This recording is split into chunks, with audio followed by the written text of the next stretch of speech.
Do you ever try to scoop up your cat for a cuddle, only for them to wriggle away like you've just broken some sacred feline rule? You're definitely not alone. Cat owners all over the world know this moment well. The sharp twist of the body, the annoyed flick of the tail, maybe even a dramatic leap out of your arms. And in that moment, it's easy to think, does my cat not love me? But here's the truth. If your cat doesn't like cuddling, it doesn't mean they don't love you. It simply means they have their own unique ways of showing affection. Today, we're going to explore why some cats dislike cuddles, how they express love differently, and how you can build an even stronger bond with your cat without forcing something they don't enjoy. By the end, you'll see that cuddles aren't the only proof of love. First, let's look at why cats might not enjoy cuddling. The simplest answer is personality. Just like humans, cats have different temperaments. Some are naturally social and affectionate, while others are more independent. Think about people. You might know someone who loves hugging everyone they meet, while another person might prefer a friendly wave from a distance. Neither one is wrong. It's just their style. Cats are exactly the same.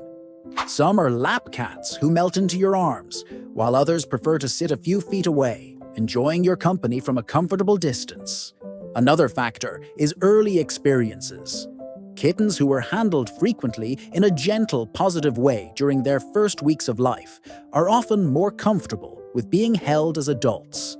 On the other hand, kittens who had little human contact or who experienced rough handling may grow into adults who aren't fond of close physical touch. This doesn't mean they don't love or trust you. It just means that cuddling isn't in their comfort zone. Breed also plays a role. Certain breeds like ragdolls, Siamese, or Persians tend to be more physically affectionate. Ragdolls, for instance, often go limp in your arms, which is where they get their name. But breeds like Bengals or Abyssinians, known for their high energy and curiosity, may prefer playtime and exploration over curling up in your lap. Understanding your cat's breed tendencies can help set realistic expectations. Now, let's talk about why being held can sometimes feel uncomfortable for cats. Cats are prey animals as well as predators. That means they're wired to always be aware of their surroundings and to keep an escape route open. When you hold a cat tightly, you're restricting their movement. Even if you mean it as a loving cuddle, your cat may interpret it as being trapped. For an animal that relies on speed and agility to feel safe, being held too long or too tightly can trigger stress. That's why some cats squirm or even hiss when restrained. It's not a rejection of you, but a natural instinct. But here's where things get really interesting. Just because your cat doesn't enjoy cuddling doesn't mean they don't show affection. In fact, cats have dozens of subtle ways of saying, "I love you," and many of them are easy to miss if you're only looking for cuddles. For example, if your cat follows you from room to room, that's affection. They're choosing to be near you, even if they don't sit on your lap. If they curl up at the foot of your bed, that's trust. They feel safe enough to sleep close by. Another sign is the slow blink. When your cat makes eye contact with you and then closes their eyes slowly, it's known as a cat kiss. In the wild, cats rarely close their eyes around others because it leaves them vulnerable. So if your cat slow blinks at you, they're saying, "I feel safe with you. I trust you completely." Try slow blinking back. You might be surprised to see your cat return the gesture. Then there's grooming. If your cat licks your hand, nibbles at your hair, or even grooms your clothes, they're treating you like family. Cats groom each other as a bonding ritual, and when they include you, it means you've been accepted into their inner circle. Headbutts and cheek rubs are another classic sign. Cats have scent glands on their face and head, and when they rub against you, they're leaving their scent as if to say, "You're part of my territory. You're mine." It might sound possessive, but it's actually a loving gesture. They don't waste their scent on people or objects they don't care about. Even play can be a form of affection.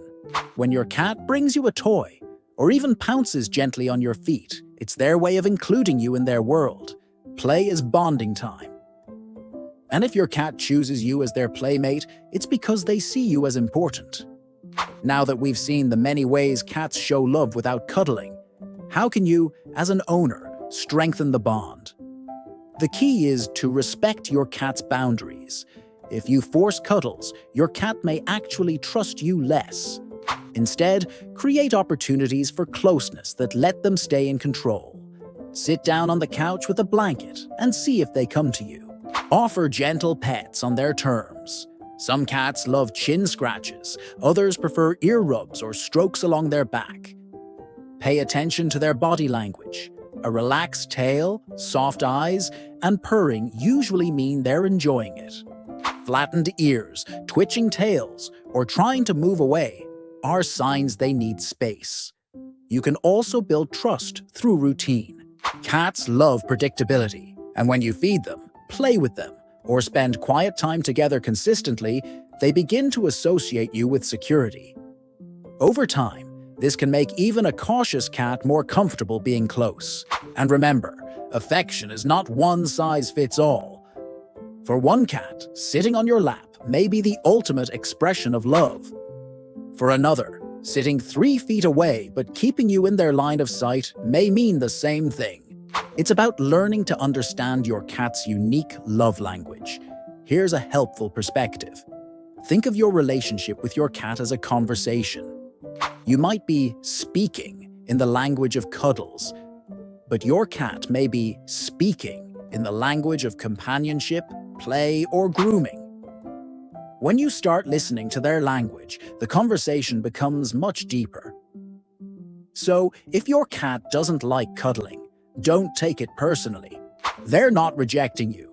They're simply expressing love in ways that feel natural to them.